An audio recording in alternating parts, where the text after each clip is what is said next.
buenas tardes, un gusto saludarle. Quien les habla Rexel Aguirre, estudiante de tercer año de Derecho en la modalidad semipresencial. En esta oportunidad les voy a hablar sobre la historia del derecho y la filosofía del derecho. La historia del derecho, en pocas palabras, se encarga de estudiar la evolución de las leyes, las instituciones jurídicas y las ideas sobre el derecho a lo largo del tiempo. Es una disciplina que en esencia explora cómo las sociedades han regulado sus relaciones a través de normas jurídicas y cómo estas normas han cambiado con el tiempo. El enfoque de la historia del derecho. La evolución del derecho. La historia del derecho examina cómo los sistemas jurídicos han evolucionado desde los códigos más antiguos hasta las leyes modernas. Instituciones jurídicas. Estudia las instituciones jurídicas que han tenido un papel importante en la aplicación del derecho, como los tribunales, órganos legislativos y las organizaciones jurídicas.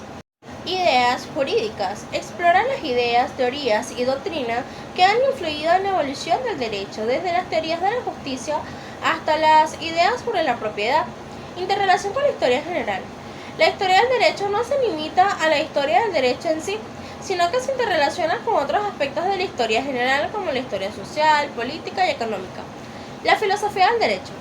La filosofía del derecho es una rama de la filosofía que estudia los fundamentos filosóficos del derecho como orden normativo e institucional de la conducta humana en sociedad.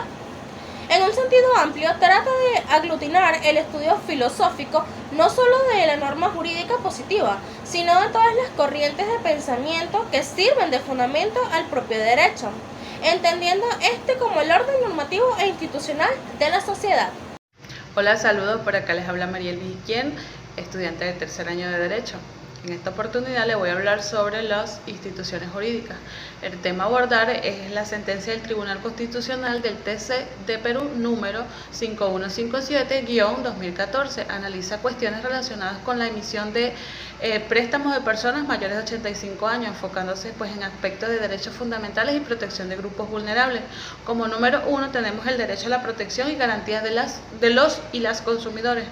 Pues esta sentencia aborda la necesidad de protección de los consumidores, en especial de grupos vulnerables como las personas mayores, pues esto se relaciona con el derecho a la información adecuada y no al objeto de prácticas abusivas en la contradicción de servicios financieros. Como número 2 tenemos el derecho a la igualdad. El TC examina al principio de igualdad, asegurándose que las personas mayores no sean discriminadas en el acceso al crédito, pues este principio es fundamental en la legislación internacional y nacional, que promueve a la no discriminación y el trato equitativo. Como número 3 tenemos el derecho a la vida digna. Este se controla también el derecho a la vida digna, pues teniendo en cuenta las necesidades y condiciones particulares de los adultos mayores. La situación financiera de esta población debe ser considerada en el contexto de su bienestar general. Como número 4 tenemos el principio de proporcionalidad. La sentencia utilizada la técnica del principio de proporcionalidad para evaluar la razonabilidad de las restricciones impuestas a las personas mayores en el acceso del préstamo. El TC debe ponderar entre el interés legítimo de las entidades financieras y la protección de los derechos fundamentales de los usuarios de crédito.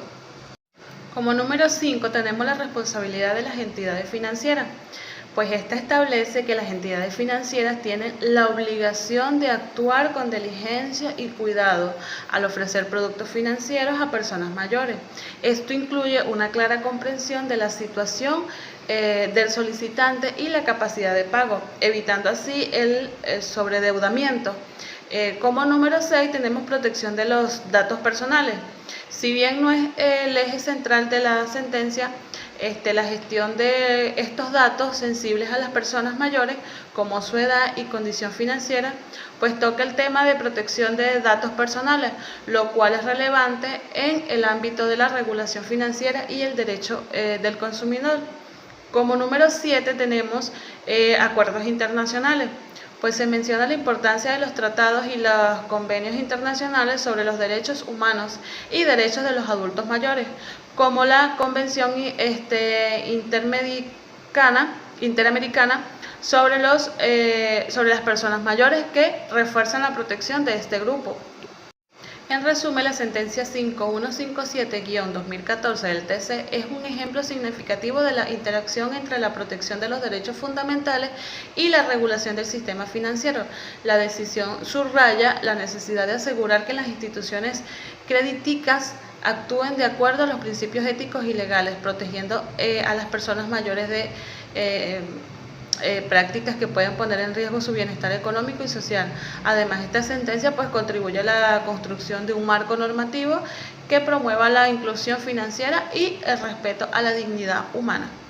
Buenas tardes, mi nombre es Irali Guevara. En esta oportunidad le voy a hablar sobre filosofía del derecho 2. La filosofía del derecho en Venezuela es una disciplina que ha evolucionado significativamente, abordando no solo la interpretación de las normas jurídicas, sino también las corrientes de pensamientos que fundamentan el derecho para los orden normativo e institucional. Esta área de estudio se ha vuelto crucial en el contexto actual del país, donde la crisis social y la política ha puesto de relieve la importancia de entender los principios que rigen el sistema jurídico. En Venezuela, la filosofía del derecho se enfrenta a desafíos únicos debido a la crisis social y económica que afectan al país. La promoción de reformas judiciales es una propiedad, aunque se ve obstaculizada por falta de recursos económicos. La filosofía del derecho busca desvelar los intereses subyacentes en toma de decisión. En resumen, la filosofía del derecho en Venezuela no solo se limita al estudio de las normas, sino que también se adentra en el análisis crítico de la realidad social y política del país. Este enfoque es esencial para abordar los problemas actuales y contribuir a la constitución de un sistema jurídico más justo y efectivo. Buenos días, mi nombre es Talia Rivero. Les voy a hablar sobre la historia de las instituciones jurídicas. Se refiere al estudio de las estructuras y normas que han regulado la vida social y legal a lo largo del tiempo. Estas instituciones son fundamentales para entender cómo se han desarrollado las relaciones sociales y los comportamientos dentro de una sociedad. En el contexto de desarrollo personal, estas instituciones juegan un papel crucial a proporcionar un marco legal que influye en la identidad, derechos y deberes de los individuos. Las instituciones jurídicas abarcan un conjunto de reglas, normas, valores y costumbres que moldean y regulan las interacciones sociales. Esto incluye aspectos como la propiedad, los contratos y los derechos humanos, que son esenciales para el desarrollo personal y la autonomía de los individuos en la sociedad.